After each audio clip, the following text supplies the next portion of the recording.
এটা এমন একটা ঘর যে ঘরের মধ্যে দৈনিক 120টা রহমত নাজিল হয়।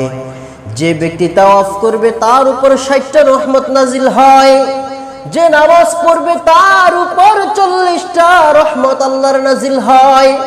আর যে শুধুমাত্র কাবার দিকে তাকিয়ে থাকবে তার উপর 20টা রহমত নাজিল হয়। পৃথিবীর এমন কোন স্থাপনা নাই যেখানে শুধুমাত্র তাকায়া থাকলে রহমত নাজিল হয়, কিন্তু বাইতুল্লাহর মর্যাদা এত বেশি যে শুধুমাত্র তাকিয়ে থাকাটাই ইবাদত। তাকিয়ে থাকলে আল্লাহ পাক রব্বুল আলামিনের 20টা রহমত তার উপর নাজিল হয়। ও কাবার মালিক, তুমি দাও দাও তৌফিক, আমি হাজির ভেসে গিয়ে তোমার ঘরে পড়তে চাই লাব্বাইক।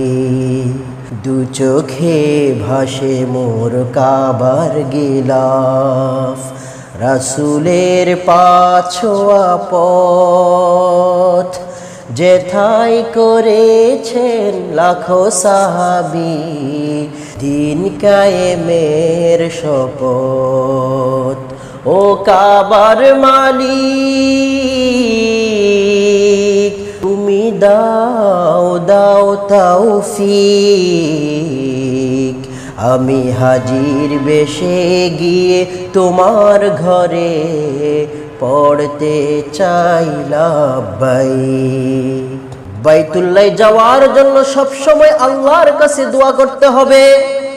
আল্লাহুম্মা রযুকনা জিয়ারাত বাইতিকাল হারাম, আয় আল্লাহ বাইতুল্লাহ জিয়ারতের তৌফিক দাও, এইভাবে দোয়া করতে হবে।